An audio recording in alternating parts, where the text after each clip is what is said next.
hit the horn. Yeah, hit it again.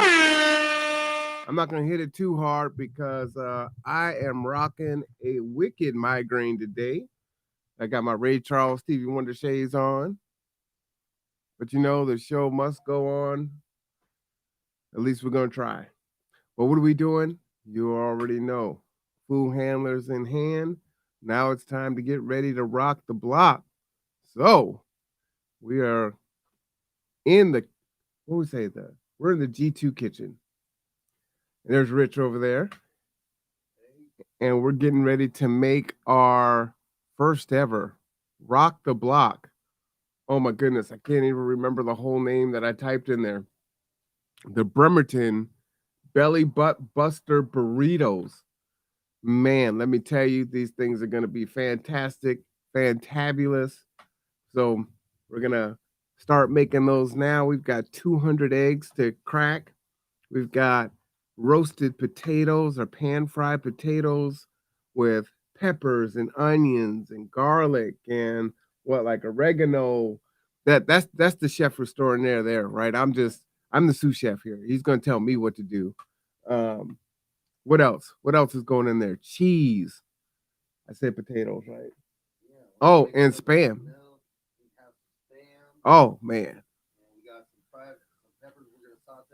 Mm. So when I say that is the RTB, Bremerton Belly Butt Buster Burritos, we mean it. And if you're feeling some kind of way about the name, you're gonna have to blame the folks on Facebook because they're the ones that came up with part of the name for it, right?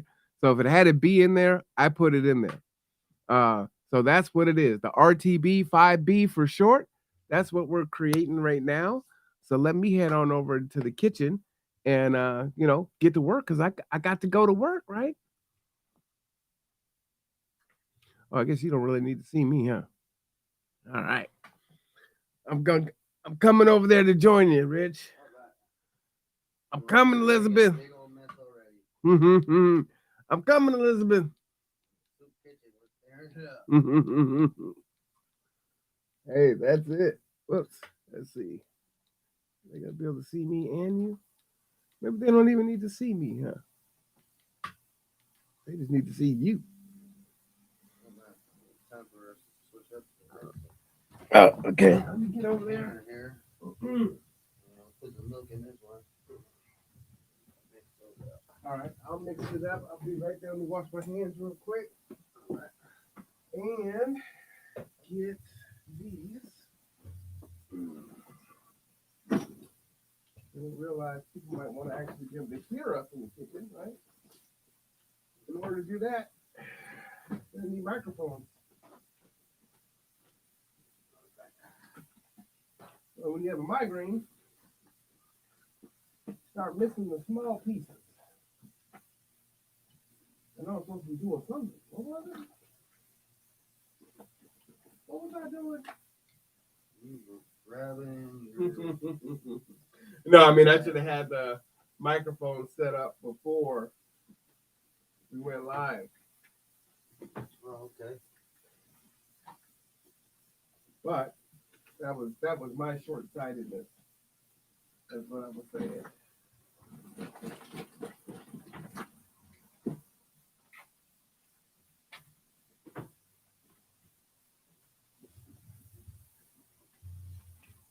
Right.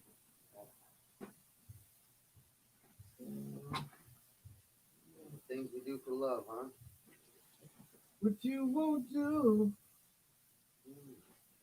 for love. You tried everything. You won't give up. In my world, only you make me do for love what I would not do. My friends wonder what is wrong with me, that I'm in a daze from your love, you see. I came back to let you know, got a thing for you, and I can't let it go. People search around the world for love, but they may never find what they dream of. You want to for love. You tried everything that you want to in my world. Only you.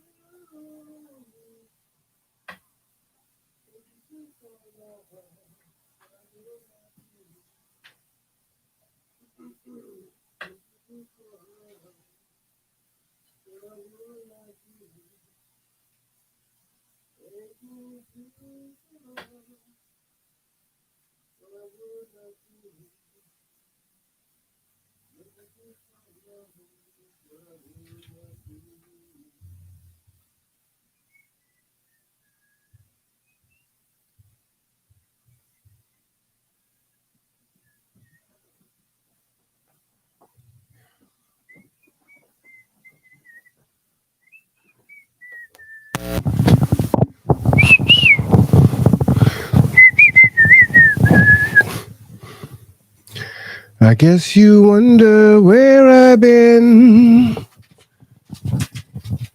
search to find the love within. I came back to let you know. Got a thing for you, and I can't let it go. My friends wonder what is wrong with me, that I'm in a daze from your love, you see. I came back to let you know. Sing it, Rich. That I can't find love. Woo! What I would not do, make me do for love. What I would not do, make me do for love. What I would not do.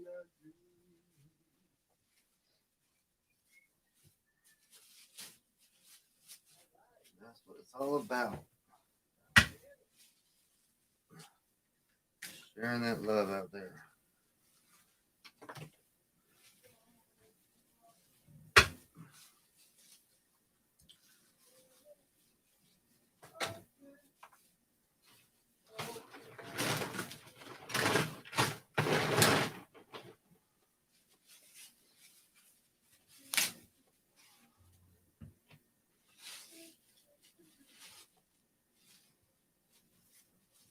I think I put another bowl out there. Yeah, I got one full now, and I'm working on the second one here. All right. So we're almost there. We should put some milk in there. Just give me a taste. I swear to you, I'll be everything. I'll be everything you want. I swear to you. Let me just mic you up here. What about? All right. There we go. All right. You got. I got a mic. I do what you like. I see guys and girls dancing. I do what you like. All right. There we go. There we go. All right. I think we're doing our thing, y'all. We're doing our thing. Chicken wing. We're doing our thing. Chicken wing doing the thing. So I guess we just gotta sing through the pain. Ooh. Got a shell in there. Yeah. All right. Now I can wash my hands and meet you on over there. I'll meet you in the kitchen. Yes, sir. All right. All right. Something's going on in here. All right. Ooh. All right. Well, guess I get to take y'all into the air with me. All right. Oh, yeah. Look at that. Microphone coming in just fine. Wash for 15 seconds. 1 Mississippi, 2 Mississippi, 3 Mississippi, 4 Mississippi, 5 Mississippi, 6 Mississippi more. 7 Mississippi, 8 Mississippi, 9 Mississippi, 10. Oh, we can start from one all over again. Give yourself a healthy rinse. Ooh, paper towel to dry your hair. Yeah. Ooh. Mm-hmm. All right. Now we're ready to get it on. Let's get it on. That's the same church. No, Aaron, this is G2 Central. This is my house. It's Aaron Williams. It's concrete. It was good.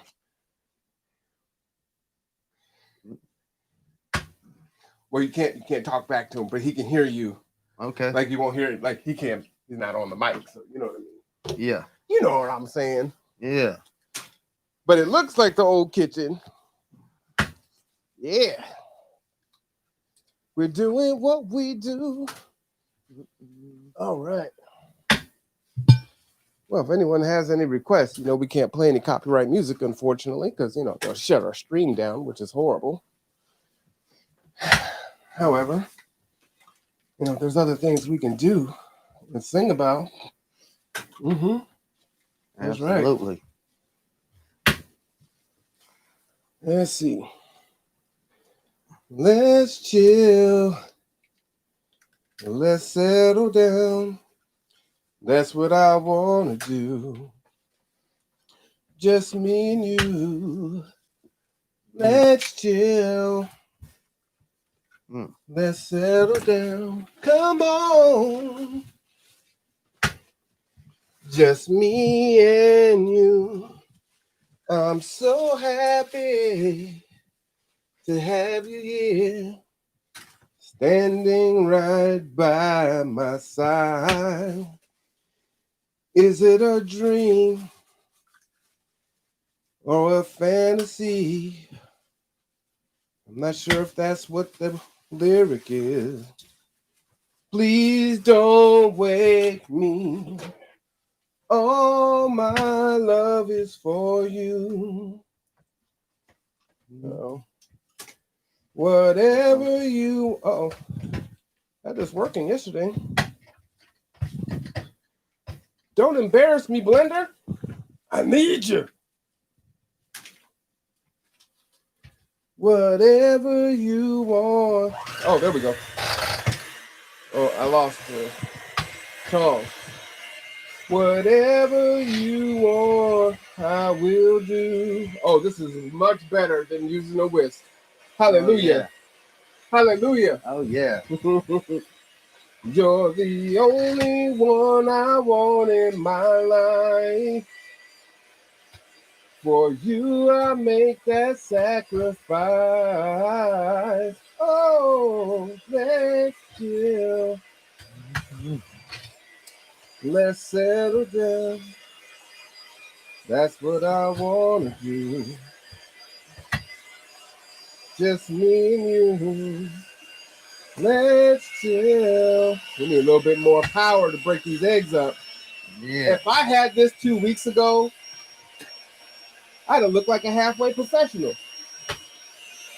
I didn't have this 2 weeks ago. I did not look like a professional. But it was the first time, right? Everything but. Yeah. Everything but. Oh, that is so much better. And I was instructed to pour milk in there and make them nice and frothy. So, that is what I'm going to do. Will this sit on the corner there like that? Oh, it does? Oh, hey. Hey. Yeah. Hey. It sits right on the end. I don't have to pretend. Get this up out of here. Oops. At least I'm trying. And there's still eggs in here. I was also told that I probably don't need to put salt in these eggs because of the Spam. Right. You know what I'm saying? Right. Absolutely. Because it would be already so salty. Yeah, we don't need to be too salty. Let's see. Need a little bit of milk? Yeah, I'll get it. You just stay there and I'll just move this over.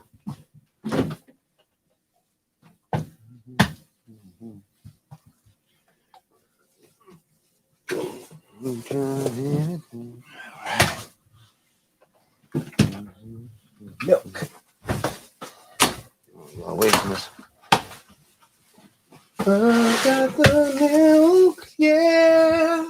Oh, ooh, ooh, ooh. Let me know, let me know, let me know. Little Aaliyah. Yeah. Looking good. There you go. There we go. Ooh, wee.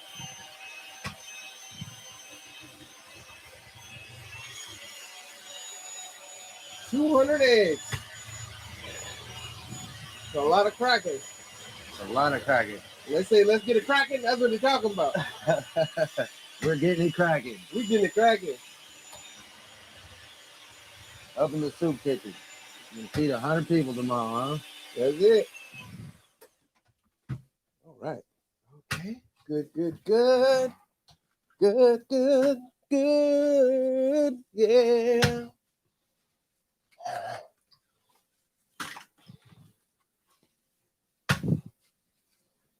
Hook it up a little bit. All right. So we need pepper. I need garlic. Ooh, low on pepper there. Should I use some paprika? Yeah. Oh, wee. All right. So, if you're a non-cooker like me, getting this already minced garlic, great way to go. You ain't got to crack it, and it's all to the G-double-O-D. Now, only thing about it is, after some time, it really gets on there. So, I gotta give it a little to loosen it up, so I can open it up. Allegedly. I'll use this in a minute. It's about 4:06 and 2 seconds p.m. Is anyone talking to you? Thank you. Want to let us know what time it was there. I think it's cracking time. It's clobbering time. Yeah. Actually, after you wash your hands, I'll have you open it because I don't think I'm going to be able to open it with these gloves on. All right. Slide that out the way. This out the way. 15 seconds. You know? 15. All I got is 15 minutes.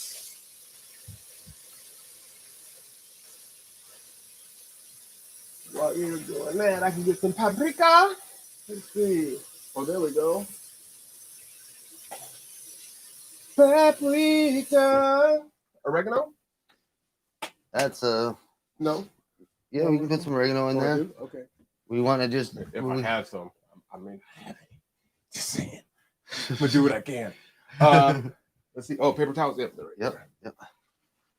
Let's see. Let's chop that in. That's red pepper. That's turmeric. We're not gonna do that. That's cilantro. We don't want that.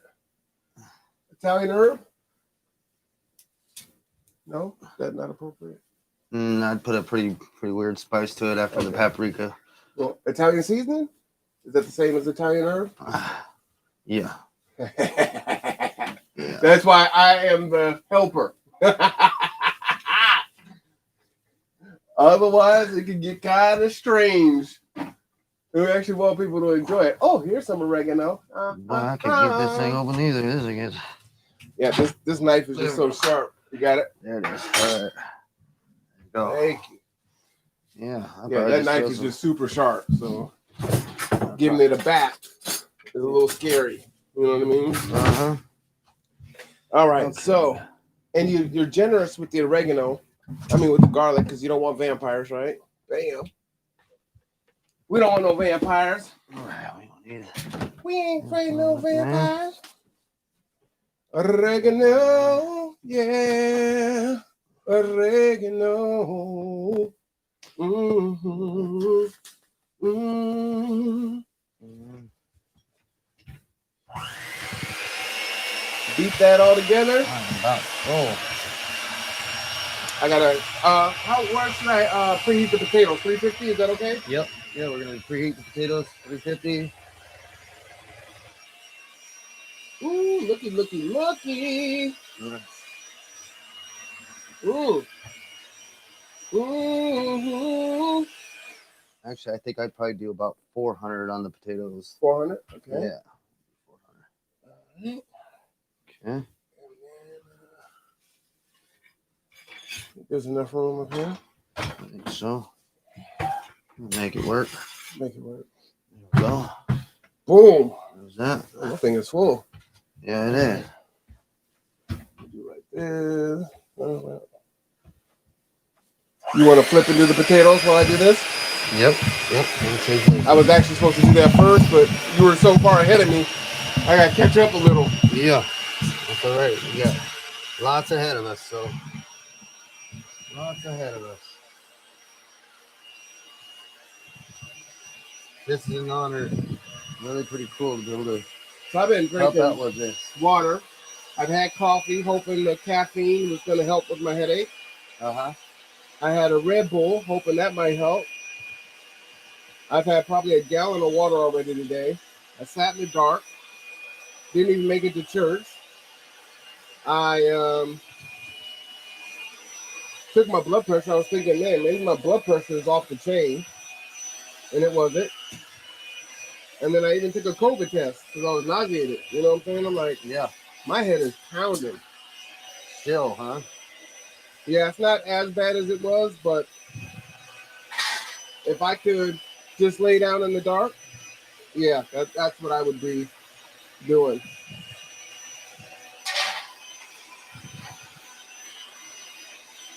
Mm.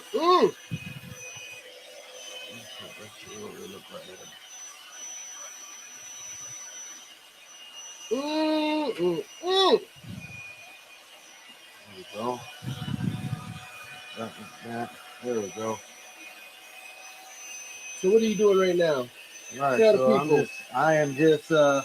I'm just putting these potatoes on. We're gonna go ahead and get some oil in here and get them nice and oiled up. Put a little bit of seasoning on it, and then we are going to throw these in the oven. You think you can get away with the third bag or no? And I think we're gonna Oh, have no, we got 4 bags. We're gonna have to do a Whoa. few times here. We got three or four bags. Yeah, we got hungry folk we feeding. Yeah, got a lot of people to feed. So, ooh, can we sprinkle one of these on each one, or a quarter? No. Right now we're pretty full there. Man, you know I just ask questions. I have no idea. I'm just riding the wave. Just riding that wave, huh? That's it. All right. Yes, sir. That's what I do. A little olive oil on there. Olive oil on this one here. There we go. All right, let's see. All right, paprika, oregano, and garlic. Look at when you do it right there. Right there. Oh, and might be time for our next selection. Okay. We're gonna add olive oil, so we're gonna use just a little bit of regular oil. There we go. Yep, these the RTB 5B. Folks gonna be feeling real good tomorrow. Yeah. Yes, indeed.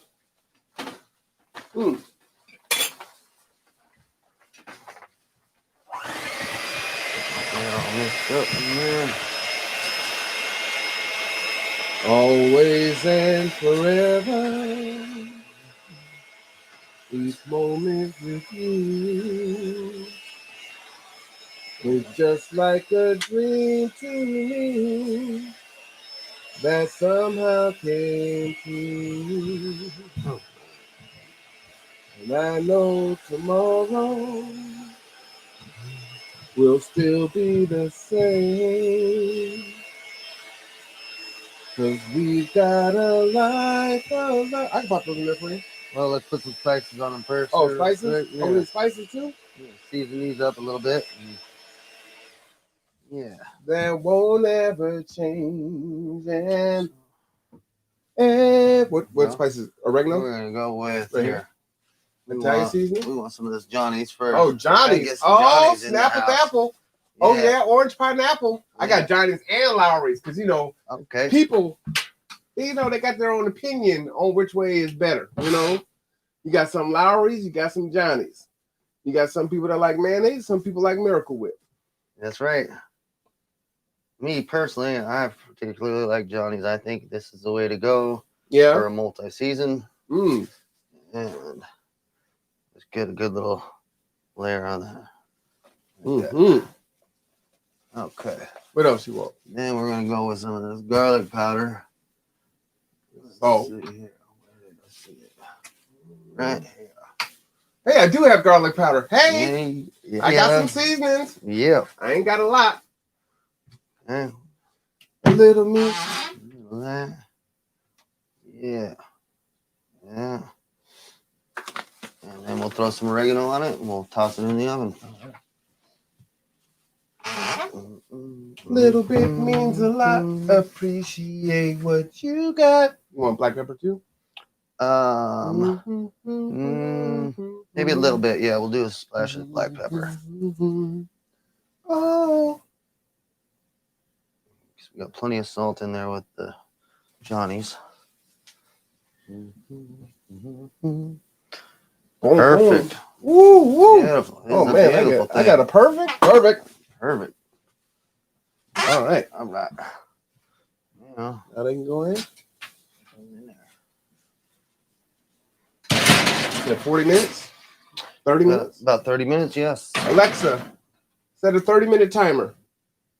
30 minutes, starting now. All right, bam. All right. Well, So I guess now I got to get out your way to do the eggs, huh?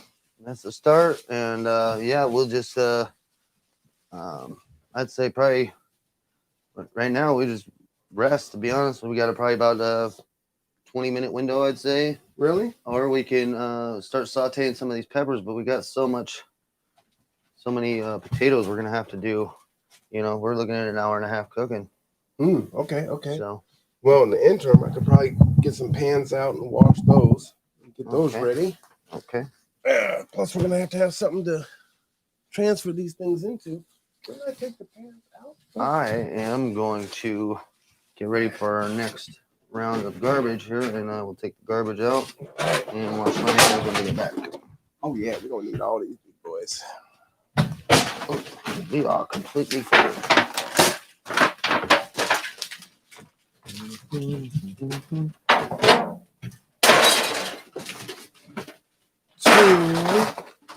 3. Yeah, because we can scramble it and then put it in there, put the potatoes in there, right? Yeah. Fine. Yeah. Okay. Put that up in there.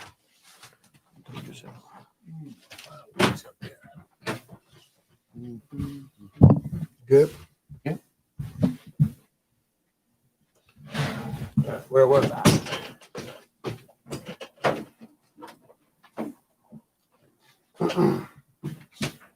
Always and forever. Beautiful day. Each moment with you is just like a dream to me that somehow came true. Every day, love me your own special way. Melt all my heart away with a smile. Take time to tell me you really care, and we'll share tomorrow together. I'll always love you forever, forever.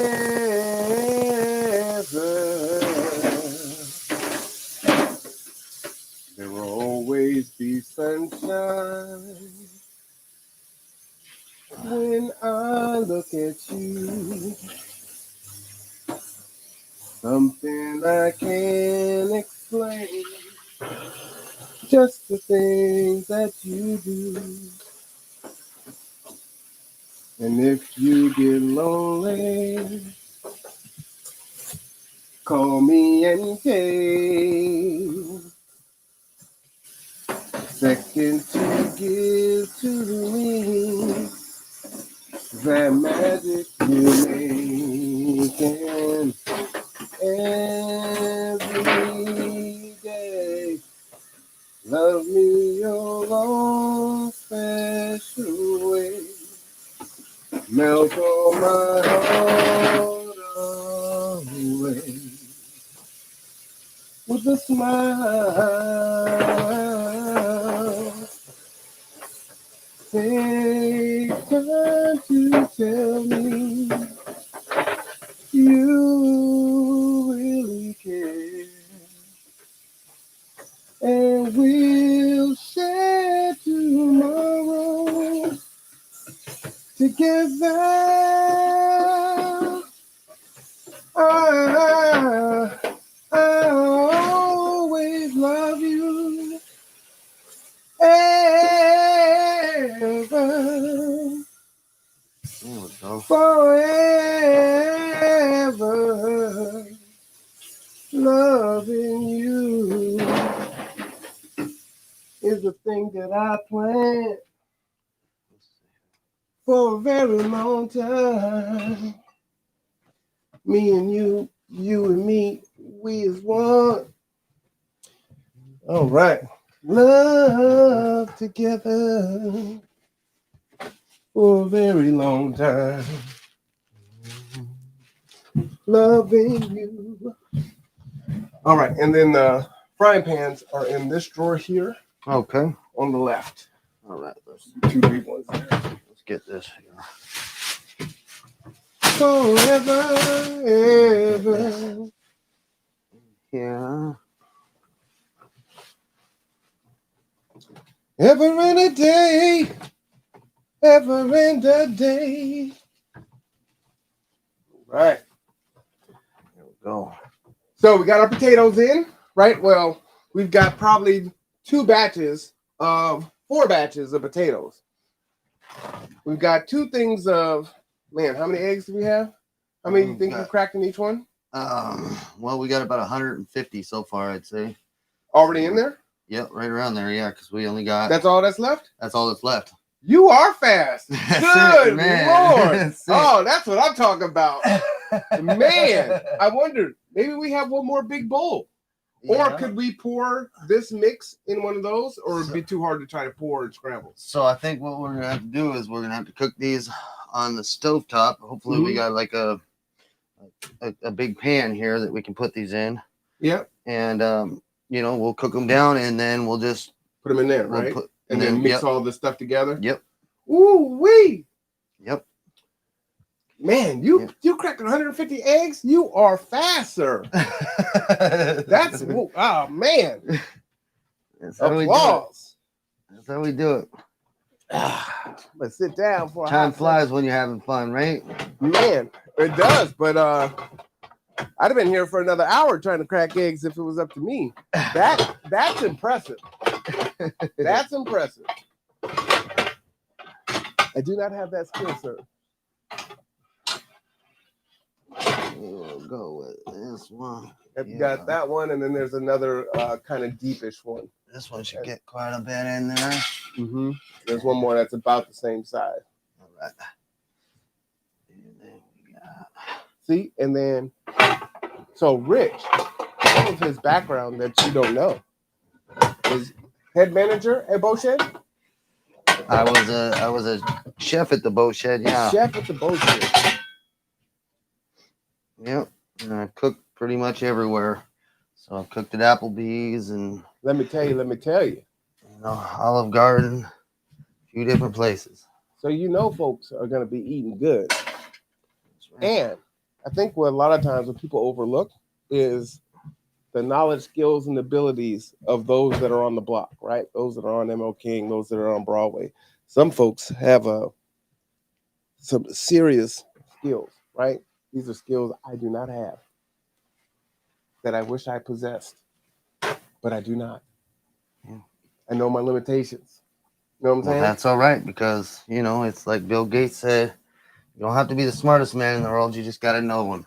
Oh, You know? man. All right. You know, so, hey, you got to, where you're weak, I might be strong. And where I am weak, you are strong. You know, so we just make that combo. I like it. I like it. I'm picking up what you're putting down. You know what I'm saying?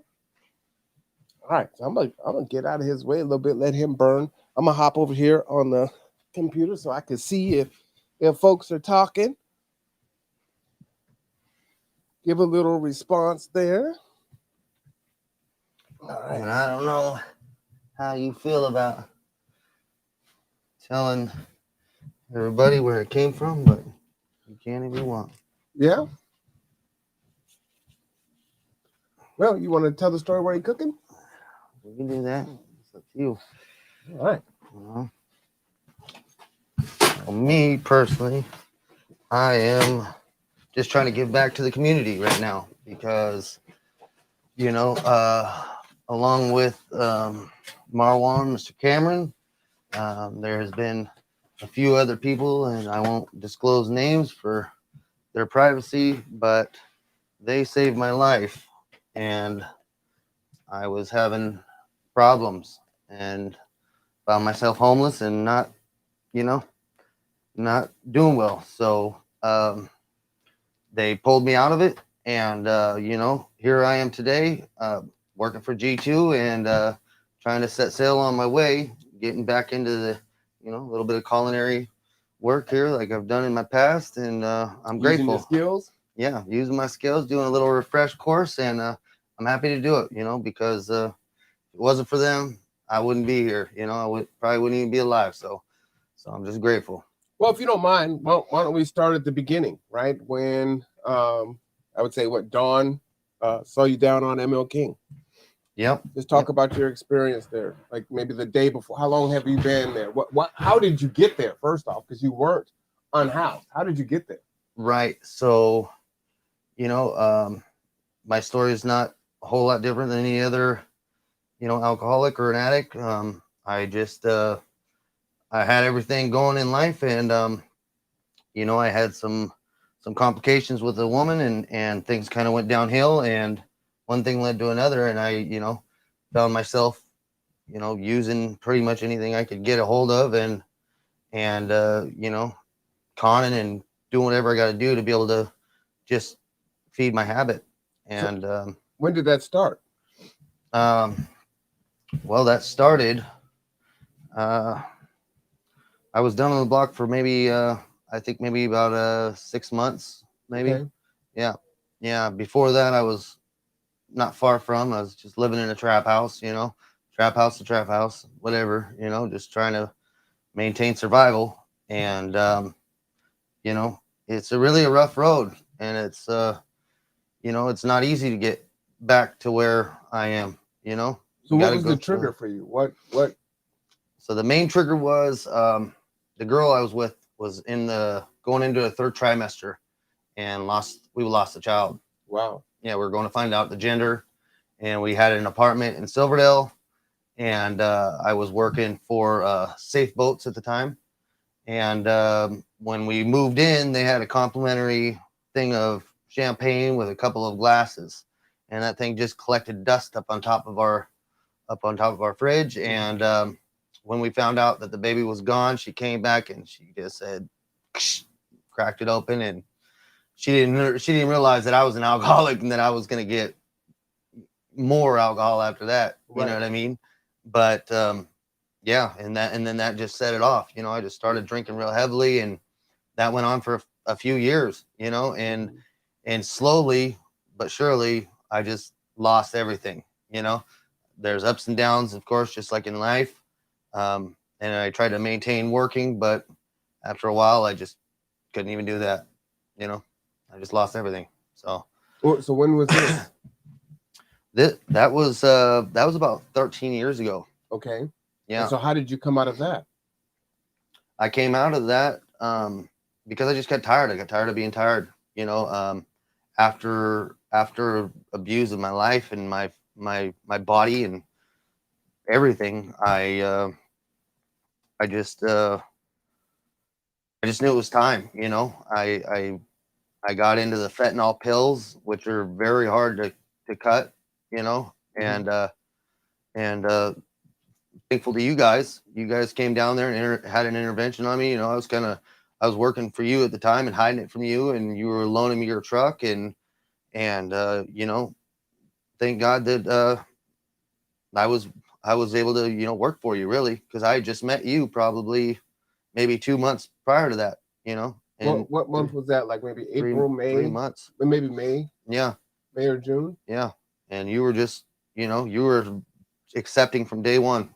You know, really. I mean, I tell everybody this everywhere I go, man. You're a really good guy, you know, and you know you do a lot for the community, and everything that I've seen has just been beneficial. You're always constantly helping people. I mean, look, we're cooking for 100 people right now, you know, just out of the kindness out of your heart. You know, you're paying for it. You know, you're not even getting paid for it. So I think that's pretty huge, and I'm happy to be a part of it. You know, I've got like 42 days now off of everything, you know, and Well, we got to rewind because that's a lot that you went through, and people don't understand what it means to go through detoxing. So folks came down on the block, they saw you. What was like, okay, I'm ready to go, I'm ready to change. well, basically, man, I'll put it like this: I was smoking 100 pills a day, and 100 pills a day. 100 pills a day, and smoking meth, and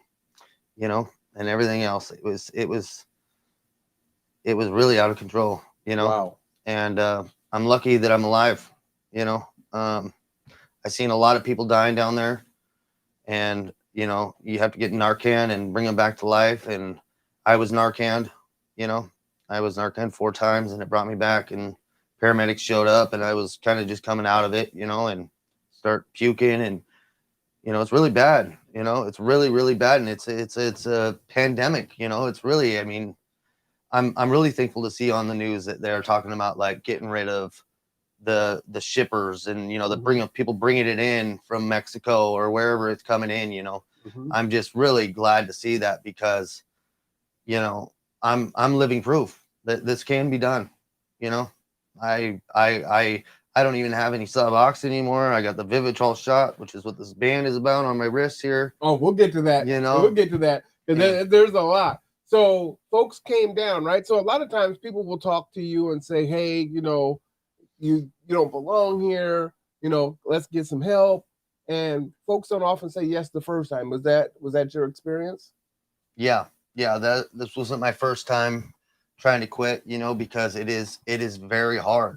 It's not an easy thing to do. You know, it's not like some people might think. It's a miserable thing to come off of it. I mean, when you come off, you are hot and cold sweats. You're covering your sheets. You're curled up in a ball. You're trying to take as many showers as you can because your whole body just hurts and you're puking. I mean, anything that you could think of bad going on inside of you and your entire body. That's what I went through. So knowing that whether you're high or coming down off of a high, you know that that's what you're gonna have to go through to get clean. And it's like I'm not ready for that pain yet. Right, right. That sound accurate? And yeah, absolutely. And that's the thing is that, you know, God blessed me with a capable body, you know, and I'm still in pretty good shape at 38. But there's a lot of people down there that are in their 60s, maybe even 70s, that are really. I mean, there's a good chance that they could die from this, you know, from just the amount of stress. You know, they say that you can't die from fentanyl, but I don't believe that because, you know, your heart pressure races way up, and I know of people that have died from it. So yeah, it's not the fentanyl that kills you. It's the fact that your high blood pressure, your blood pressure is so high, you can stroke out or have a heart attack. Right. That's really what the issue is. So understanding that, what was it this time with the folks approaching you from Rock the Block that said, okay, yeah, I'm willing to go through it. Get me out of here. What was it? What was going on in your mind? If you can remember. Know what it was, dude, is like honestly, I felt the love. That's the only thing I can say. You know, I really genuinely felt loved from people. And, you know, when I'm out in active addiction, there isn't any of that. You know, people are running and gunning, you know what I mean? They're just trying to take whatever they can get from you. And they, you know, they might act like they're your friends, but they're going to rip you off as soon as they get a chance right behind your back. You know, so there is no real friends out there. You know, they're just acquaintances. They're not somebody that really cares about you. And when you guys came in, I could just feel the genuine care. You know, Don Michelle said, "Look, dude, I'll drive you wherever I got to take you. You know, we'll do whatever we got to do." And she did. She drove me 2.5 hours, and I slept the whole entire time, so I was snoring logs next to her. And she didn't judge me not once. She didn't, you know, ridicule me, nothing. You know, she just said, "I love you, and I'm here for you," and that's huge. You Yeah. know, So from my recollection on it, it was midnight one night, and me, Dawn, Michelle, and Bailey swooped up down there, yeah, and we had a conversation, and Dawn had a conversation, Bailey had a conversation with you, and you're like, "I'm ready," right? right, The challenge is it's midnight, right? There's nowhere to take you. You got to wait till the next day. The right. next day comes, we couldn't find you. You know, Yeah. like, where are you, right? Well, yeah, right. So what happens at that time? It's like, okay, I wanted to go right then and there, but now it's several hours later, and your mind is thinking, get high again. Maybe I'm not ready for this. Oh yeah, absolutely. That's exactly what happened. And you know, I ran. You know, Mhm. I thought, screw this, I'm out of here. You know, I'm going to get, you know, because that's the thing with fentanyl is that if you don't get high, then you get sick.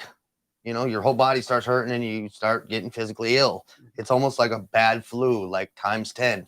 You know, it's just like that. And your body immediately tells you, I got to get high, you know? And so that's, you know, it wasn't that I was consciously thinking, oh, I'm going to try to screw over Don Michelle and them because they're willing to help me. It was just a natural, you know, reaction that comes inside the body. You know, it's like self-defense. You see a punch coming at you, you block it. You don't think Or it's about like it. willingly putting your hand in a fire and holding it there. You know that that's what you have to go through. Right.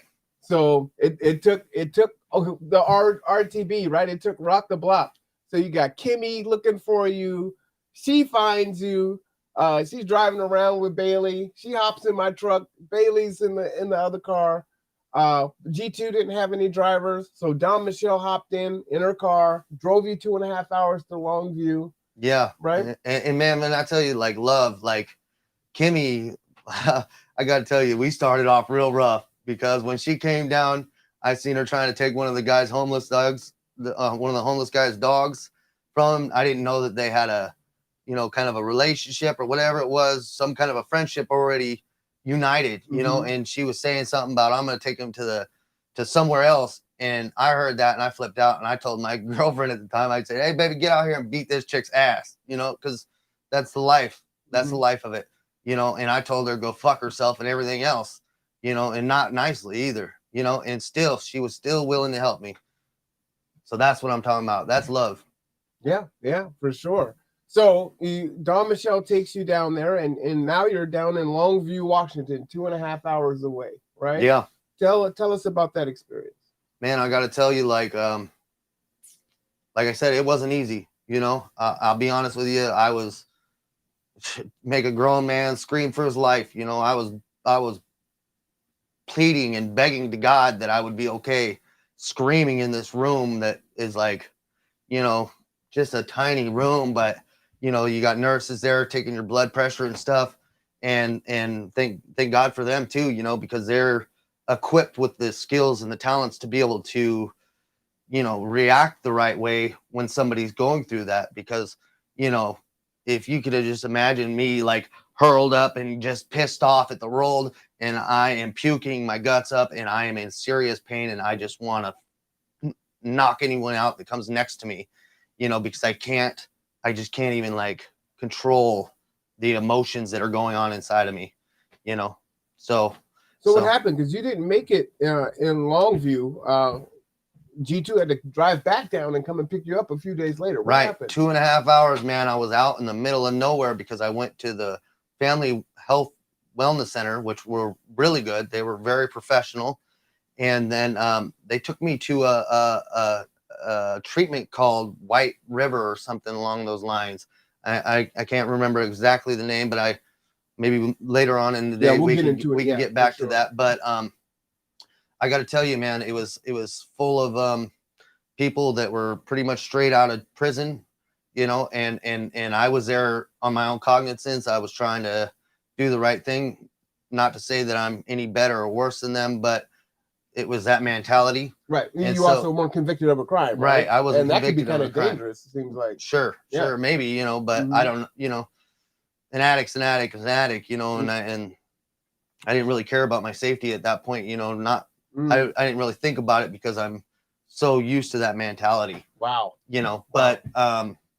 but nonetheless, you know, they put us in the way that they had the treatment set up was there was 2 rooms, A and B, and I was in A, and I mean, the room was no bigger than the house, and there's 30 guys in there or something, you know, and we're all, you know, sleeping next to each other on prison made beds, basically, you know, just all trying to detox at the same time. Yeah, you're going through it. We're all going through it at the same time. Yeah, absolutely. In one room, 30 people in one room. Yeah, all detox. Yeah, and as soon as I got there, the whatever house president or whatever he was straight up came up to me and was like, "We expect you to get into conflicts. We expect it. Like it's gonna happen. So just know that. Like anybody, you know, if somebody comes up, you're probably gonna have a confrontation. You know, just expect it because that's what happens here." And I was like, "All right, you know, like." It's not the first thing that I would think of coming from a treatment, you know, because I'd been to Sundown Ranch before, and Sundown Ranch is a great place, you know. I mean, they are just like they're number 4 in the nation or something like that. Wow. So I mean, they are top notch as far as treatment centers go. And then going to this one was like, man, this is not the same kind of thing at all. And but the very worst thing that happened there, it wasn't the people, you know, because the people were just like me, just so to speak. But what it was is the counselor. You know, I was in it was my very second day. You know, I got there that night. I spent the night. Then the next day, she wants to do my intake interview. You know, and she starts jabbing me in places, talking about my aunt that just died. And I didn't even know how she got this information, but my aunt was my best friend. You know, no matter what ever happened in my life, my aunt was there for me, no matter if I was in addiction or not. You know, she kept me from getting my ass beat from my dad. She was there for me my entire life, you know. And so when she starts poking around talking about my aunt and stuff, it made me so mad I started to just tear up and start crying, you know. And so right during the interview, I asked her if I could go out and have a cigarette break, you know, because it was our allotted time for that cigarette break, which that particular treatment only had a cigarette break every other hour on the odd hour. So every 2 hours you get a cigarette break. And while we were doing our intake was time for my smoke break time. And so I asked her if I could have a cigarette, and she said no. And I said, okay. And I continued on with her questions. I thought maybe she misunderstood me or something, you know? And so I continued on with the questions, and I'm just weeping, crying, you know, and going through all these emotions that I hadn't even experienced ever in my life, you know? And so at the end of the thing, man, I'm just sopping wet at the, you know, and I'm just like this, you know, and I can't control any of my emotions. And I said, listen, maybe I misspoke, or maybe you misunderstood what I was saying, but maybe, you know, is there any way that I can go out and have a cigarette break now after our intake, you know? And she said, no, it's only 2 hours. But that wasn't true, because now I just missed that first 2 hours for that smoke break. And then I had to wait for the another 2 hours. So it would have been 4 hours. And if you're an addict or an alcoholic coming off, just fresh off the streets, I just got through puking my guts up. I'm in severe pain. And now I'm emotionally just fucked up. I needed that cigarette. And she told me no. And so I said, you know what? Fuck yourself. I'm out of here. And that was that. And she said, well, you know, fine or whatever. She was not professional about it. She never tried to talk me into staying, nothing like that. She just said, well, I'm going to start your your paperwork to get you out of here. And then I was kind of just astounded by it. I was like mind blown, like, what? Mm-hmm. You know, I just could not believe it. So, mind you, this was record breaking heat. It was 107 degrees out there. And at least that's what the news told me in the morning. It was 107 degrees. And so I go up to the main office, right? And they make me pull up my bed just like they do in jail. And I got to let them do their inventory on the bed, get my belongings out of this locker that they got and everything. And then I get, now I'm carrying 2 bags of stuff. I got a bag full of clothes and a bag full of paperwork. And I went up to the front office and I told the front office lady, and she goes, no, she wouldn't do that. And I said, yes, she would. She did. And I was polite the entire time.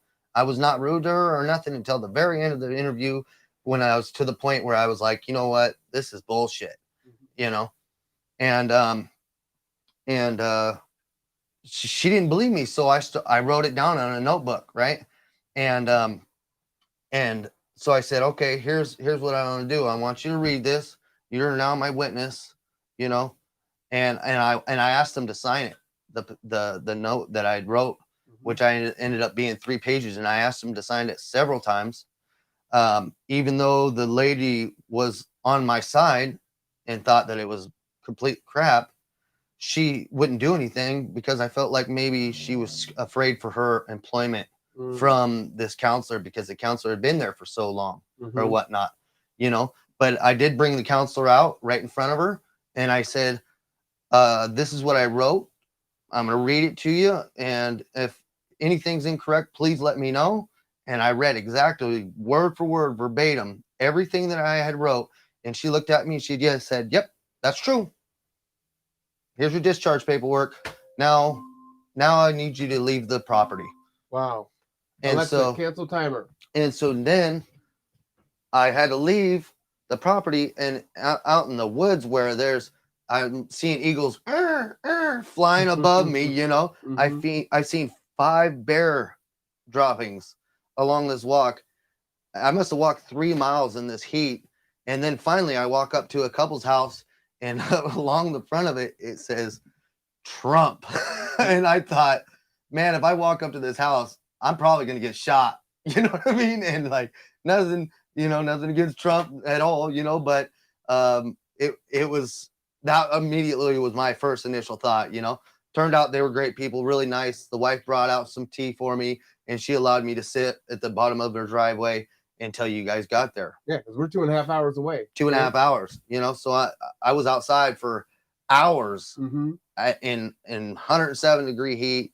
There's no shade anywhere unless I go into the woods, and there's bear shit along the way. And it's only a 2-lane road with no sidewalks, none.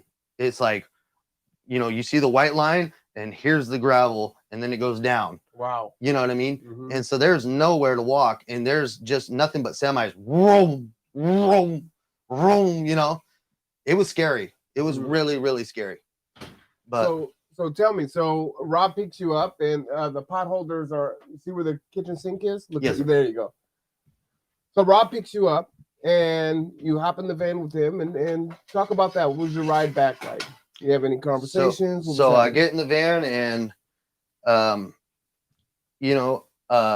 initially I went from angry, of course, because I just experienced what I had and sweated out everything that I had left in me. I felt like I was going to die.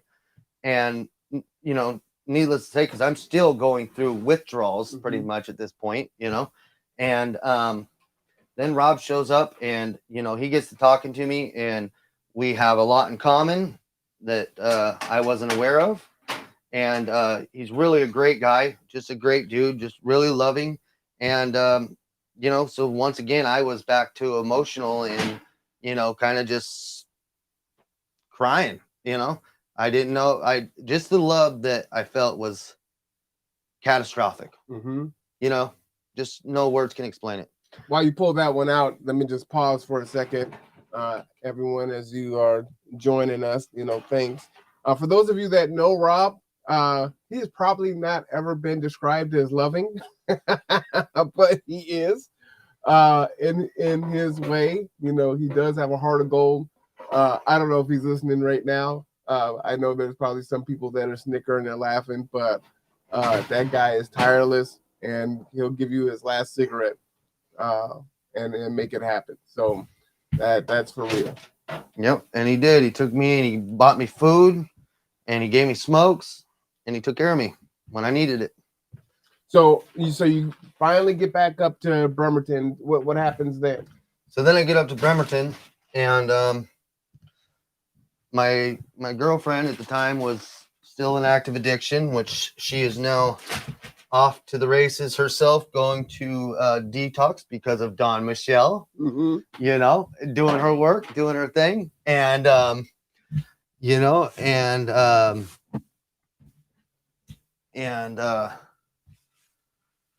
so life is good there, and you But know, I think you wanted to see her. So Dawn had made it happen because at this point you have to leave, right? You've made this decision.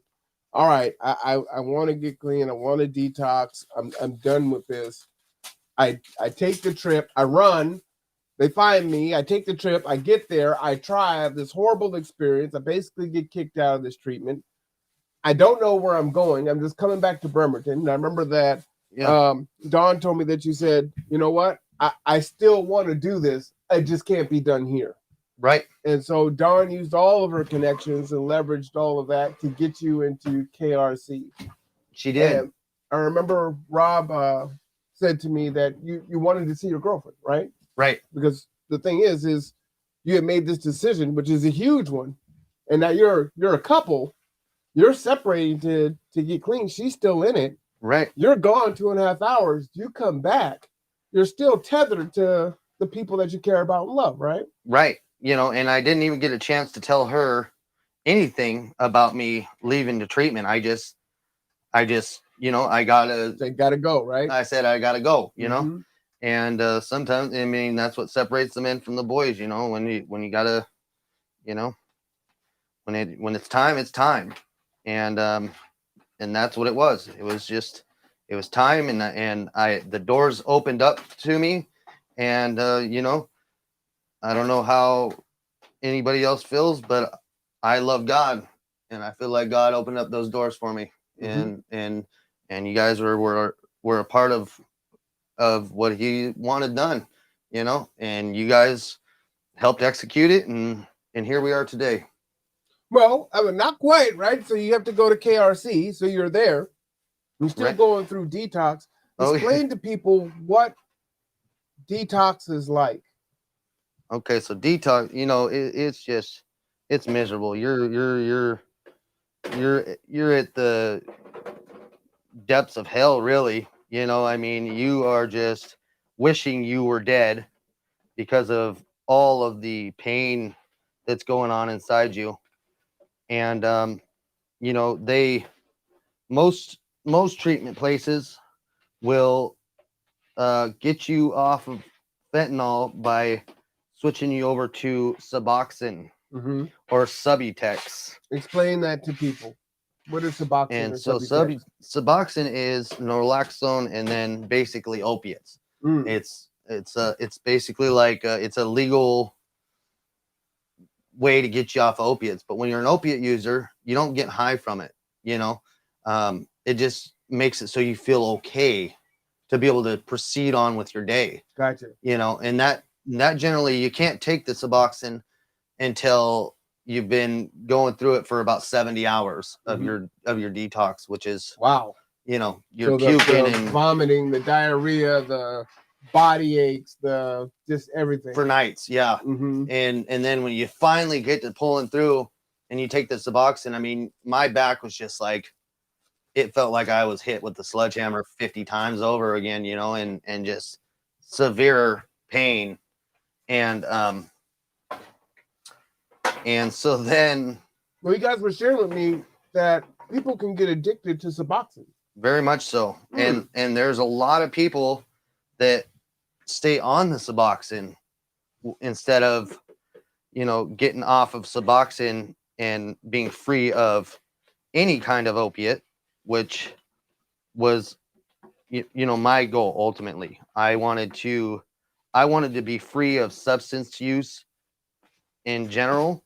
I didn't want anything to hold over my head, and I wasn't going to accept it, even though the counselors didn't agree with my decision, and really, the doctor didn't really even agree with it, to be honest, because they feel like you should wean yourself down, and it should be, you know, it should take some months to do it, you know, to be able to get off the Suboxone, because what happens is you get addicted to Suboxone and you go through the same withdrawals that you did from the fentanyl. Wow. Right. Right. So, they don't want you to go through that kind of pain while you're in treatment, trying to learn things, and get the tools that you need to be able to go out into the world again, because let's be honest, as an addict living in a tent downtown, I didn't really have the basic necessity tools to survive. So let me ask you this, because listening to your story and having the conversation with you and Dawn and myself yesterday, I don't see how anyone could say, you know what, I'm just going to detox on the street in a tent. That seems like a statistical impossibility. Like it might be one in 150,000 that are able to do that. I got to tell you, man, I am not one that's weak for pain. I could put myself through a lot of pain, and I don't think I could have done it on my own. I just don't, because the natural chemical that produces in your brain that says emergency, emergency, emergency just takes over, because now you're going through this pain, and for $2 or $1 or whatever it may be, you can fix this pain. So a pill is $1 or $2. That's right. $1 or $2. Wow. It's so inexpensive to be able to, wow. Of course my habit was much higher, but for $4 or something, I would be able to feel okay, where I wasn't feeling completely ill and like hurting, So yeah, no, I don't think without going to detox, I don't think I could have done it. And it's a short high, right? For people that don't know. Right. What is it called? Fentanyl, which is called blues on the street, blue pills, right? Right. The high lasts, 15, 20 minutes? How long does it last? Yeah. It only lasts maybe 15 minutes, and just like any other kind of drug, except for maybe alcohol, the more you do it, the shorter the high stays, so once you've been doing it for a while and you start to build up this tolerance, I could smoke 10 pills in 10 minutes. Wow. Yeah. And so it sounds to me like it could be, maybe I don't want to be high right now, but I don't want the pain. So either of those choices is going to continue to keep you using, right? Absolutely. Because either I need to stay high so I don't have to deal with what's going on. Right. Right. Or I want that feeling. Right. Or I'm going to start detoxing and I'm starting to get sick. That's it. It's just this vicious cycle. Absolutely. And so you have to be pulled away from it in order to break from it. Yeah. Yeah. Like I said, without the help of others, I wouldn't have done it. I wouldn't be here. So you make it through your treatment for 30 days. What was that like? So man, that was rough. That was rough. I'm not gonna sugarcoat that one either, because of my mindset and where I was at with it, and not wanting to be an opiate addict any longer. I didn't want to have anything to do with it. I just wanted to be done, free of it, and so I went from 16 milligrams of Suboxone, which anybody that knows anything about Suboxone it's 2 strips, and it's quite a bit, it's quite a bit of Suboxone. And I went from 16 milligrams to nothing in a week. Wow. Yeah. And it sent me into withdrawals real bad again. So you had already went through these worst withdrawals, the worst sickness that you ever experienced in life. Yeah. You made this concerted effort to say, you know what, I'm getting off the Suboxone, knowing it's gonna trigger withdrawals again. Yeah. And you go ahead and you do it. Yeah. So what were you telling yourself for those that maybe on the fence and thinking about, I don't want this anymore, but I know exactly what Rich is talking about. I don't know if I'm ready for that. Well, what did you tell yourself to get yourself through? So, there was a time where I went to my counselor and I was sitting there just like this. Oh God, I don't know if I can make it. I don't know if I can make it. And they were telling me nobody's gonna fault you if you go back to taking your Suboxone. Nobody's gonna fault you because nobody does this, right? Mm-hmm. But in my head, in my mind, I'm thinking of my family outside, I'm thinking of the people that love me, that care about me. And I just know for myself, in my addictive personality and in my path that had brought me up to this point, right? Because let's face it, I'm out there on the streets and I'm not a nice guy. I'm not a good dude. I'm not doing the right things. I got a good, genuine heart, but it's deep down in there, just hidden with all this corruption, and I like to say that the blues are the devil's gift to you. That's what it is. The devil's just saying, here's my gift, take it. And that's what it is. I mean, it just takes people that are good people and makes them have bad decisions. Let's say, I'm not going to say bad people, but I'm going to say bad decisions. Good people do bad things. Good people do bad things. So let me ask you this. Not only are you like, I want to be done with this, I'm going to go through the pain and whatnot, but a lot of times people don't make that decision because like what's on the other side? I'm still going to be homeless, right? You ended up breaking up with your girlfriend. We can talk about that if you want, but you might have some supports, but technically you're kind of going back to the street. Like you don't know what's on the other side, right? There's no job lined up. You don't have a car. You don't have, so what was it understanding that is still like, yeah, I know I'm going to be, I don't know what tomorrow brings as far as basic needs, but I know I got to do this. Well, I tell you, I'm not trying to gloat anyways, but my mom is a very, very successful, let's say successful person, and she's taught me a lot of things throughout my life, even through some addiction, because she carried me through a lot of it. But she told me once, for every second is a chance. So for every second you got a chance to do something different, and for me, at that very moment, I didn't need to focus on, hey, what am I going to do when I get out of here? Because that kind of stuff will trigger people and get them out the door. If you're worrying about that kind of stuff, then you're out the door already, so I didn't want to be that person, and I wanted to be that percentage that makes it. And I pray every day that I continue on my path, because I don't really know, I don't know what's in store for me tomorrow. I just got to live for today, for the 24 hours. I'm sober for 24 more hours. So you get out. Where do you go? And talk about why you've got the wristband. What is that? Okay, so when I'm getting out, I obviously while I'm in treatment, I am given a set of tools from the counselor that they provide there, that kind of it's kind of like you can lead a horse to the water, but you can't make them drink.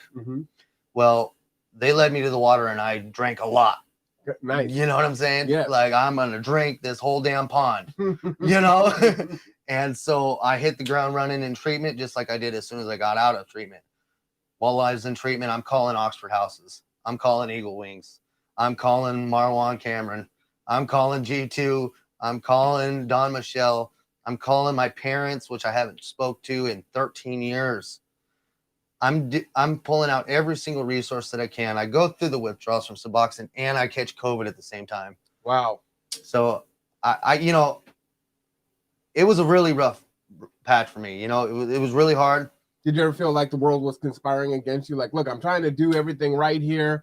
I go down 2.5 hours to Longview. That doesn't work out. I get back in. I get on Suboxone. I get off that. I go through withdrawals again. Now I got COVID at the end. I'm sick again. Like, yeah, it was just like, is this ever going to end? Come on, man. Yeah, absolutely. I mean, I was here. I was up to here, but I just knew that if I stopped, then I'm back to the streets, and nobody's going to give a shit about me at that point. That's reality. So you had COVID. What happened? So I had COVID. I didn't know. I was in severe pain. I'm trying to sit through these groups, and I'm just sweating. I'm puking again. I'm back to the same thing. I damn near went through withdrawals for 28 days. That's really. I mean, I had a week off. I took the Suboxone for a week, and then I was right back to withdrawals. And then I caught COVID, and I had to get segregated to where I was in a room by myself. Wow. And so then the treatment ends up closing because too many people are catching COVID, including employees. So they close and they say, hey, you guys got to go somewhere. And now I'm faced with that. And I'm like, shit, here I am with COVID. I can barely move. And now I got to figure out where I can go. My family's not going to let me come to their house with COVID. They're too afraid of it.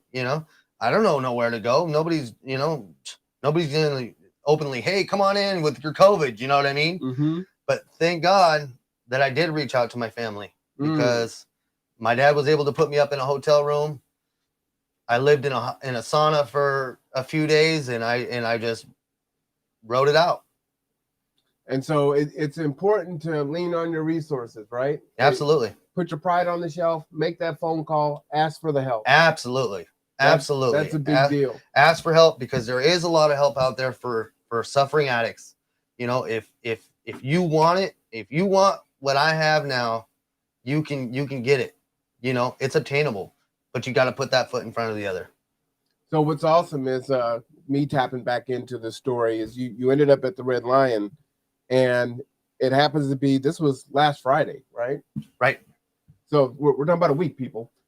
This is last Friday. I'm at Denny's for my weekly, meet the candidate for the election from 2 to 4 at Denny's. And I get the phone call because the wires got crossed. And so G2 wasn't able to provide the ride to the hotel. But there were still needs, right? Rich needed to eat. Rich needed, cold medicine, right? Things like that. So shout out to Tim, Rock the Block, right? When people are struggling and they start to get that success, they just want to give it back. They want to pay it back. Right. And he came up to Denny's, went and bought everything, just gave him the cash, and he made it all happen, right? Yeah. And so all three of us ate the same meal that night. We all had a grand slam. And it was great. It was a grand slam. I loved it. So we all had the same breakfast at Denny's, and and you and I still hadn't talked. So people don't realize it's like people say like, oh, kind of like the Wizard of Oz. You're in the background. You might not talk directly to me, but things are happening. Yeah. It's like, well, how'd you know that? It's like I there's not too much I don't know. Yeah. Right? So you're in the hotel. You've got your food. You've got your cough, your sick supplies, right? So you get through. Then what happens then? Where do you go from the hotel? So then, while I was in treatment, as I said, I was calling the Oxford houses and so forth. How did you know to call Oxford houses? From my counselor. That's what you were talking about, using those tools, right? Yes. Okay. Yeah. So shout out to the counselors. Yeah, absolutely. Mike, great counselor, man. Mm-hmm. Yeah, great counselor. KRC, like I said, I've been to a few treatments, and KRC is not the most luxurious treatment by any means. It's attached to a jail. It's not, you're not going to go in there for luxury by any means. But and this is Port Orchard, guys, so you know. But let's face it, anything's better than sleeping on the streets. Mm-hmm. And there, but I tell you what is there at that place is great employees. Miss Julie, love her to pieces. She has been with KRC for 20 plus years. The employees there have been just serving and trying to help people get better for years. All of them have, and they all have a genuine care. You know, there's Miss Nadia, and then she's one of the counselors, and then there's Bruce, and then there is Mike, and those are the three main counselors. Now that Rachel's, she's kind of an up and coming. I think she's a detox counselor. You know, there's other outfits, you know, attached to it, but those are the three main. And I tell you, man, when they give you a lecture, you feel it throughout your whole body. It's like cold chills just come through you in every single lecture that they do. It's just that touching. Nice. All right, so that's powerful. So you're using the tools. You're calling around to Oxford homes. So what happened? So I called 3 Oxford homes that I was accepted to 3 different ones. Okay. And I got. What'd you say? How did that happen? So you go through an interview process. They ask you a few questions, you know, and you answer them to the best of your ability, and then the house votes on it. So tell me, why do you think they picked you? All 3, right? Yeah, you got to pick. Yeah. Yeah. Why you? What did you say in those interviews? What did you express that they believed? You know, I think I was just myself. You know, I'd like to say I'm a pretty likable person. Genuinely, I can talk with anybody. I'm kind of a chameleon type of a person. I just told them the truth. That's it. You know, they asked me what my drugs were. I told them. They asked me, you know, do you have bad anger issues? I told them. They told me if somebody was in the house and they got high and they came to you and said that they got high or something, what would you do? You know, they ask you a series of questions and you answer them to the best of your ability. Nice. And then at the very end, they say, well, why are you a good candidate for the Oxford House? And so you got to pick your 3 choices. So again, you got this wristband. What does that explain that? So this is Vivitrol. I am no longer on Suboxone. So I'm no longer have any opiate addiction. Nothing that holds me to anything. Except for I have to go get this once a month. I got to give you the horn for that. Hold on. Nothing to hold you. That's what I'm talking about. Go ahead. Sorry. Yeah. Nothing to hold you, you know, and I'm free of addiction completely. I have no addiction. I don't get sick from nothing. I don't have to take Suboxone every day. I go in and I take 1 shot in the ass cheek, and that's it. And what does that do? Because it lasts a month. What does that do? It pumps noroxone in you, so it the slow time release. Yeah, and it basically covers your dopamine receptors that you know tell you whether you're getting high or not. You know. Okay. And that's why people get high, is because the dopamines, you know, that triggers something in your brain. You get high, and you get that feeling. You get that, you know, whatever the feeling is. Either you're up or you're down, whatever it is. So you can't get that no matter what you do. So now I've just got naloxone that blocks it. So even if I wanted to go out and smoke fentanyl today, I can't get high. I can't even get high. And that's why I have to wear this bracelet, is because if I was to get in a car accident or something, people need to know. The doctors have to know that I'm on this so that they don't give me any narcotics because you kill me. Nice. Okay. Yeah. Okay. Yep. Right, because they would be ejecting you and it's like, it's not taken. Right. And they would just keep giving you more. Right. Wow. Okay. And I don't feel from the Vivitrol, you don't get any kind of high. Nothing. You know, it's just, I feel normal. I feel like a normal person. All right. So it's Sunday. You it was just last Friday. You were moving into an Oxford home. Is that what it was? Yeah, and I'm in the Oxford home. Okay. So how did you end up here today cooking for the Rock the Block? Well, talk about the last week. I went in and I was following up. Like I said, I hit the ground running, and I was out, looking for employment and better opportunities for life. And I ran into you, and I was talking about you there, which was really weird, you know, because they were like, "Oh yeah, tell him to come in," and I was like, I just seen him in the lobby. I just was taking pictures with him. So he's talking about Skookum. So if you guys remember on Facebook, I was doing a morning podcast about missions, and I was on my way for my retreat for the Kitsap Regional Library, which was at Skookum in one of their rooms. And so coming out at the end, I walk out, and there Rich is in a nice button up, which of course you already know I love. I'm a sucker for, dressing up and looking good. and he's there taking care of business, right? And so that's the first time that I'd seen him since that midnight. Yeah. Boy, Continue. was that a difference, huh? Yeah. Continue. I think I gained 30 pounds in treatment or something. Wow. Yeah. That's good. Yeah. Yeah. Yep. So that was cool. That was really cool. And you said, hey, why don't you come see me tomorrow? Let's get to work. Let's get back to work.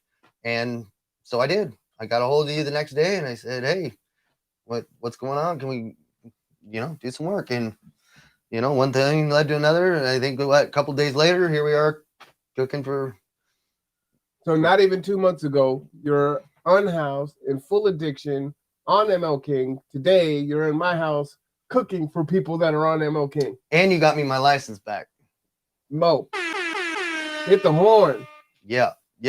You paid for my license out of the kindness of your heart, because I had child support that needed to be caught up and stuff, and you made it possible.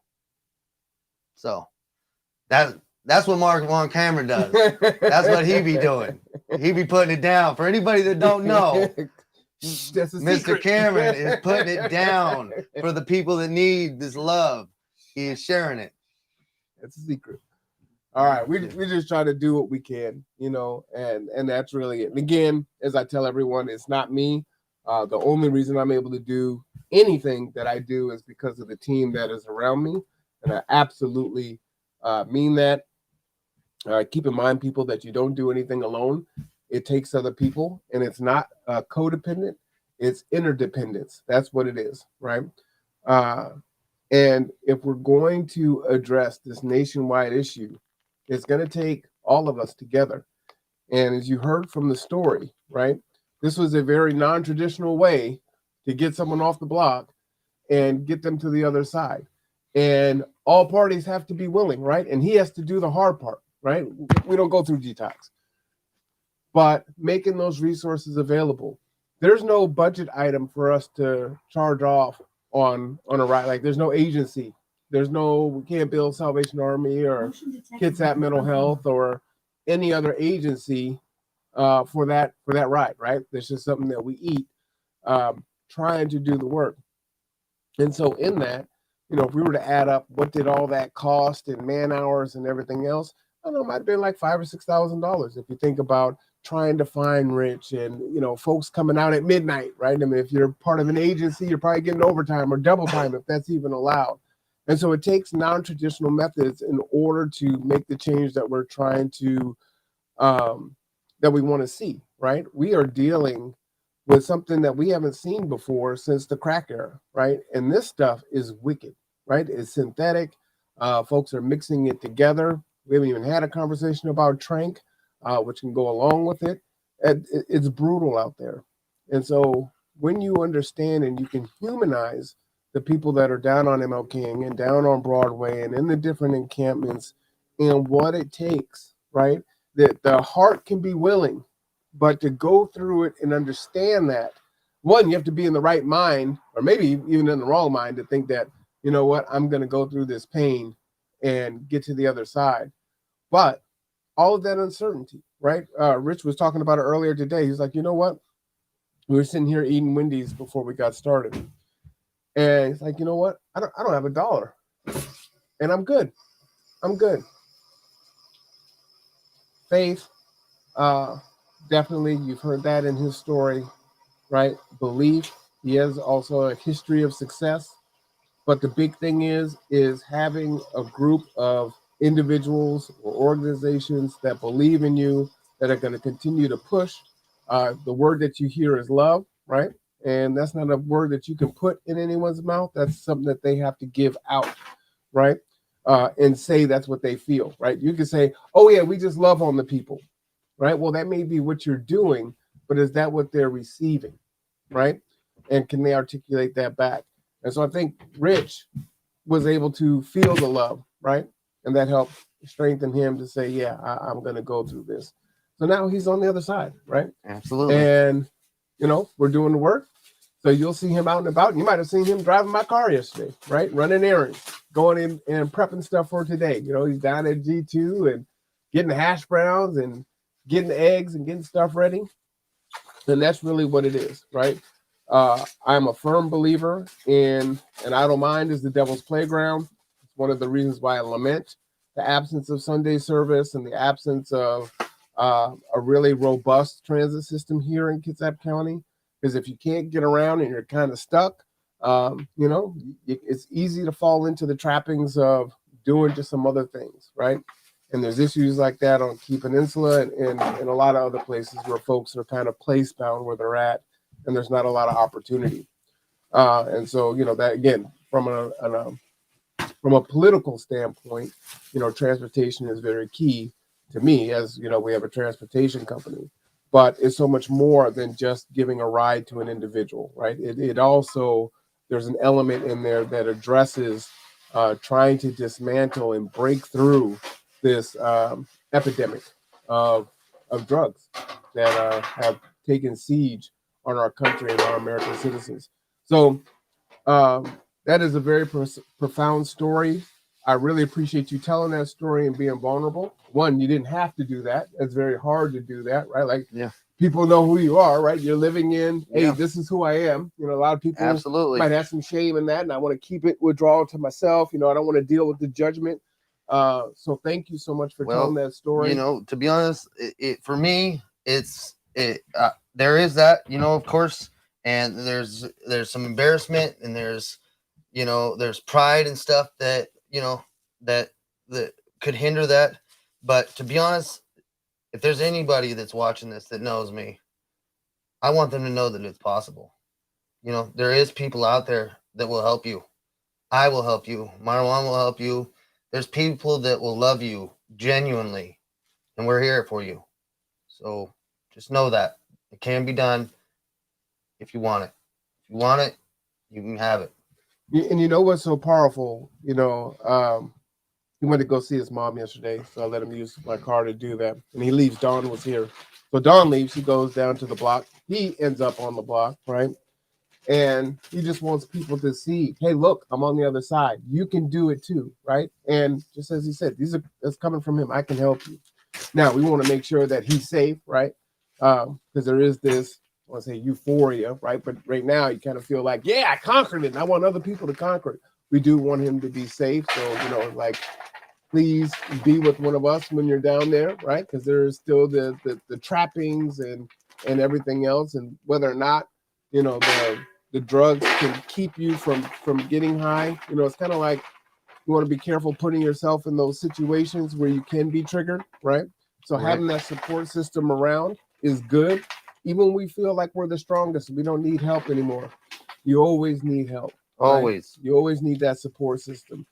I see from the time that I've been doing not just work with this particular population, but in all the times that I've been teaching and advising and case managing and mentoring, different individuals over the last 20 years, is the folks that tend to struggle the most are the people that get to a point where they're like, I'm good. I no longer need any help. I don't need any support. I got this and I'm on my own. Right. And they may actually be for a short time, right? They're good. They're good to go. They're going to work. They're thriving. They're excellent parents. They're meeting and achieving their goals. They're blowing past their goals. And then something happens. Addiction. And it doesn't necessarily have to be addiction. They're at the club, right? Or there's a loss. There's a family loss. Yep. There's a breakup. There's some type of trigger that happens in their lives that is a setback, and they fall down several rungs of the ladder. The good thing is, just like what he was saying with his mom, every second is a chance. Those seeds we plant. And for us, we don't get to decide when those seeds are going to germinate. All we can do is decide to plant the seeds. That's our job. Plant the seeds and hope that they take root and they germinate. We just can't say when they're going to germinate. Now, the more that people are around us, the more we can water that plant, put fertilizer on the plant, and hopefully will grow strong and it will grow quickly and be as resilient as we know the plant can be, to speak in metaphor. But that's where I see the biggest issue. It's like, I'm good. I don't need, the support anymore. And folks go off and do it on their own. And It's one of the things I was telling someone the other day. It's like I've had the same phone number for more than 20 years. And my landline was my home phone, which is Gather Together, Grow Together's mainline, right? The 360-373-3000. And the reason why it's really important for me to keep the same post office, the same phone number, is there are times when people need to reach back to me 5 years ago, 6 months ago, 3 months ago, 7 years ago, 10 years ago, and say, hey, I need you again. And I want to be there for them. And so I try to make myself not hard to find in that regard. So no, this is one of the at least 15 success stories of Rock the Block, getting folks that are off the street, out of homelessness, out of addiction, and it takes some extraordinary means to do that. Shout out to Kimmy, who has made different ways for folks to donate and support. Because again, a lot of us, this is an ancillary duty, right? Don Michelle runs Socks Box.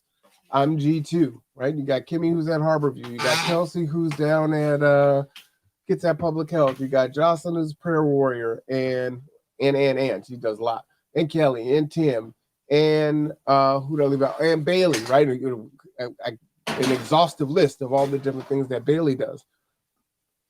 It's not necessarily that we have some kind of earmarked budget to do this particular work. And in the short run, we can make it happen. In the long run, it's not sustainable. But it's a model that does work, and it's radical. Alexa, set a 30-minute timer. 30 minutes. So these are the things that need to happen. And if we can influence and encourage other nonprofits and other organizations that are doing this work and help to support them, if we can help and encourage city council and the mayor to show them tactics and strategies that have borne fruit. And it's like, hey, it's Field of Dreams. If you build it, they will come, right? Some things we don't have to reinvent the wheel on, right? There's a lot of good agencies out there, KCR and BHA and KRM and KMH and KCR and on and on and on, right? Scope and Heart and what's the other one? Shout out to oh man, I'm forgetting them. Oh man, y'all know who you are. There's 3 of y'all, and y'all do the work. If it comes to me, I'll say it. But there's so many different organizations. The benefit that we have is we can color outside the lines, right? We're not beholden to our own, to the organization that we're part of, mainly because many of us started our organization. So it's kind of like, well, we do what we want, But when you're grant funded or contracting, those dollars have to be spent in certain ways. That time has to be spent in certain ways. And unfortunately, where it looks like, hey, these organizations should be doing more and they should be doing this, there's just certain things that they can't do. We can't do it this way as much as we want to, right? All we can do is do what we can within the lines and then advocate upward for change, right? And so we need a medical detox. Is that what the word is there? Yeah, medicated detox. Yes, right. Sir. We need that. We need that here, right? Not 2.5 hours away. We need it here, right? We need a system to move people from the street into detox, into support, right? And everyone isn't going to have the skill set and the tools that Rich expressed, right? That chutzpah, that go-get-itness, right? To make the phone calls, right? It can be hard, right? Pride is a powerful thing. And now you want me to cold call this agency and say, hey, you know what? I find myself here in my life and I need some help. And do you have a space, right? I mean, many people feel like they don't deserve it, right? They're not worthy of it.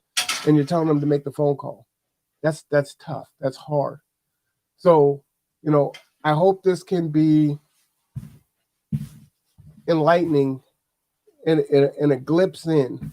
And through Rich's story, you don't see a tent. You don't see urine and feces. You don't see needles, or you don't see foil. You don't see, you don't smell drugs. You don't hear fights. You don't hear, right? It's so much more than that. And that can be hard to see, especially if you're negatively impacted from that. And absolutely, we can't have that, right? We can't have, the Marvin Williams Center. We can't have residences. We can't have businesses that are negatively impacted by the epidemic of homeless and what it causes.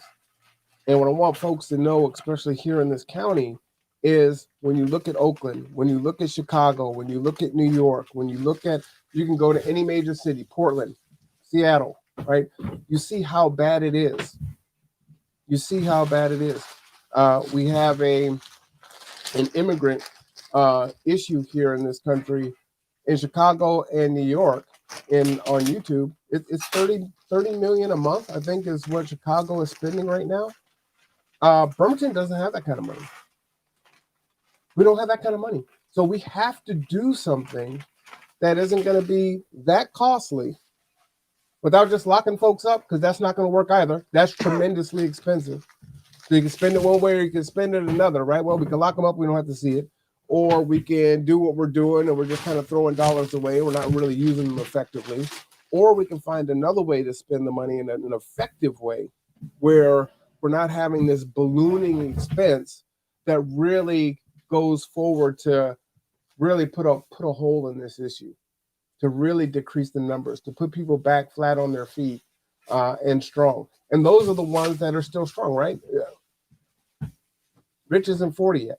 But like you said, there are 50, 60, 70-year-old people that are down on Emerald King. They're not working.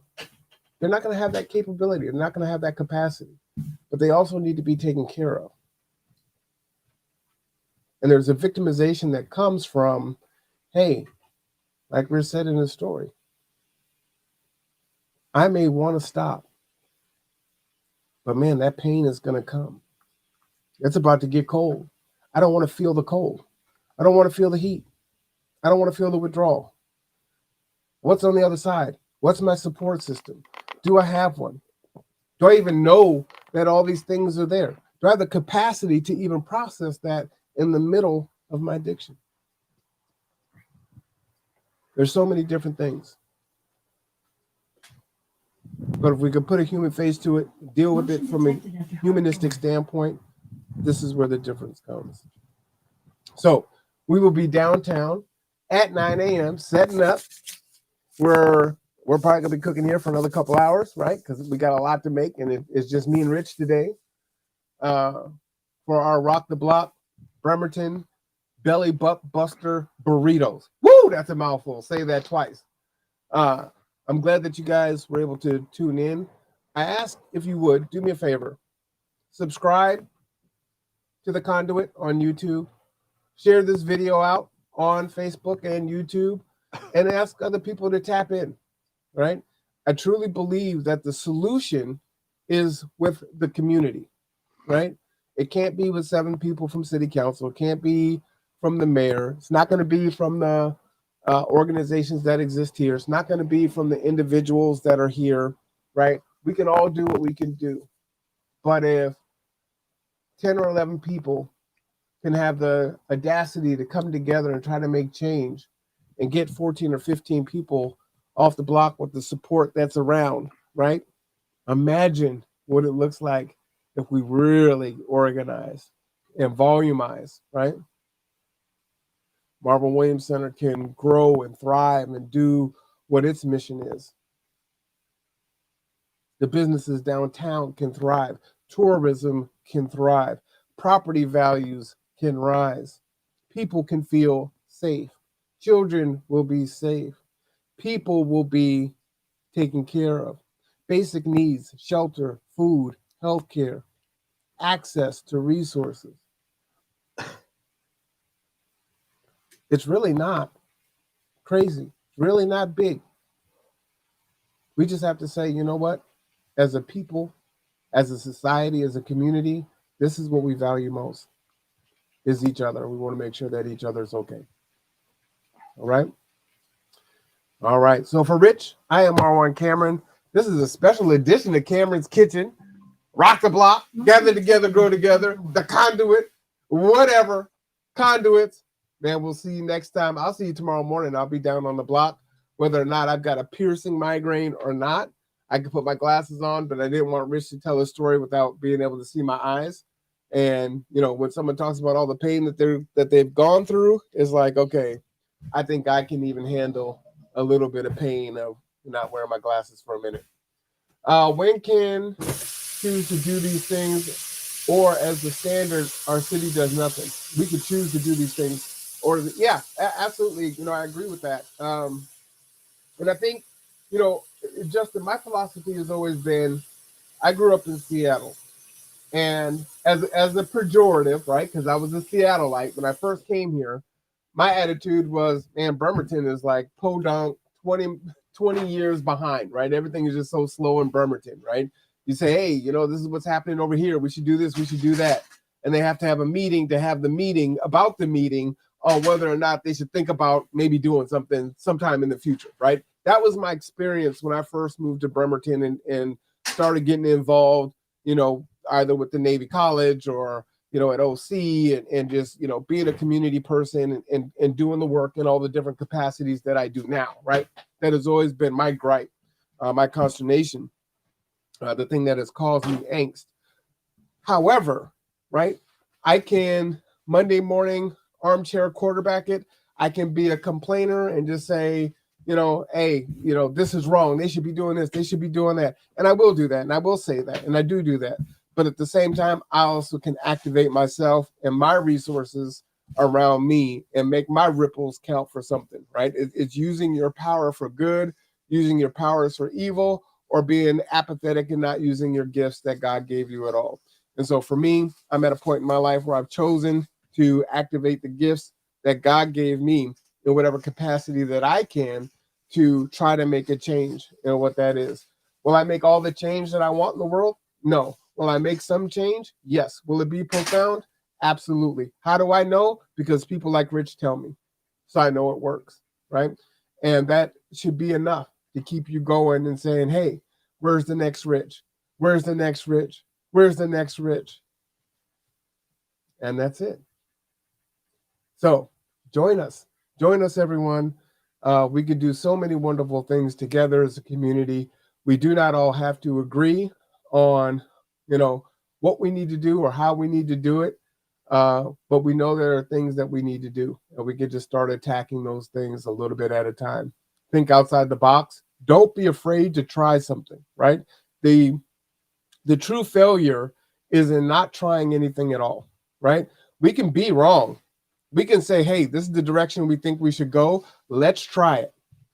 And then, it's not a trying without thought. You think about it, you try it. This is an emergency, right? If I'm hurting, if I'm sick, if my daughter's sick, I don't want people to think about what we might be able to do next year in 24 or 25. I want them to try and do something now.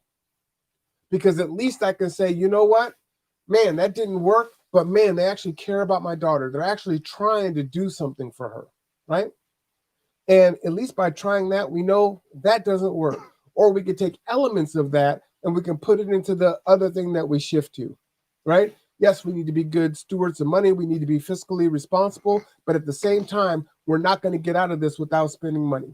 It's going to take money. It's going to take resources. How we use those resources, we need to be intentional about, but we cannot be afraid to use those resources to make a permanent change. Will we abolish homelessness? Will we abolish addiction? No, because there's some macro things that will need to happen to do that. But we sure the hell can put a hellified dent in it. We can drop it down 20, 30, 40, 50, 60, 70%. And again, the nation is waiting on a city, on a county, on a state to find the solution and say, we did it. Here's the model. Let's go. Absolutely. We cannot be afraid to shift resources as well. Absolutely. And I think, people don't often think about the cost that it's costing now, right? What is the cost of ML King and Broadway and the encampments existing now? What does that cost? Because it's not the city and the county not spending anything. Hundreds of thousands of dollars are going toward the effort now. Whether you're locking people up, whether they're tied up in the legal system, filling out paperwork, judges, court clerks, right? Staff, jail staff. All of this is a cost. Resources, organizations.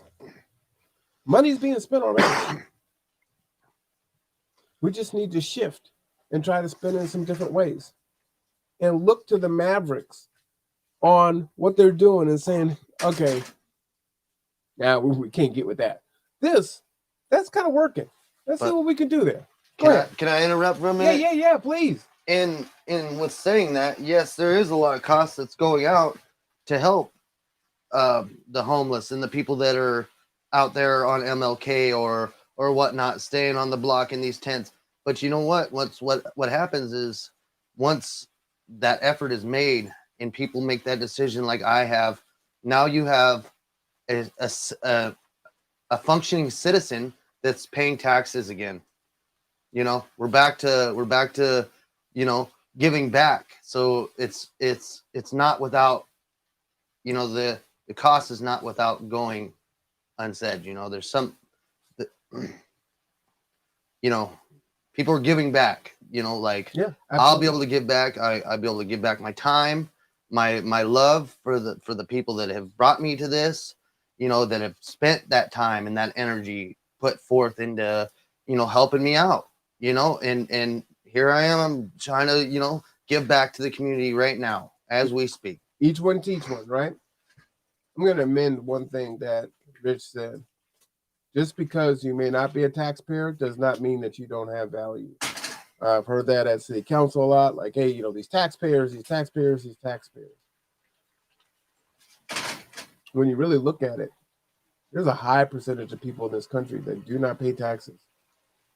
Elderly, disabled, youth, folks that are no longer in the job market. There are millions upon millions, tens of millions of people that aren't taxpayers. So I don't look at, being a taxpayer as being this virtuous thing, right? Speaking as a taxpayer myself. Yes, again, we do need to be fiscally responsible. But we must spend. We have to address it. We have to do things that work. I was just going to get to that, right? You want a tax shelter, you're deferring taxes, right? You're getting tax credits, property tax credits, first-time home buyer. There's all kinds of ways that folks decrease their tax burden. So, yeah, I'm not a big fan of, we the taxpayers, right? How about we the citizens? We the citizens. That's what I'm concerned about. All right. Well, we got to get to work. So, and I need to drink some water because my head is pounding. So for Rich, I am Marwan Cameron. I'm Mr. C. Whatever you want to call me. Don't call me late for dinner. All right, conduits. Be good to each other. Be good to yourself. We'll see you tomorrow on the block.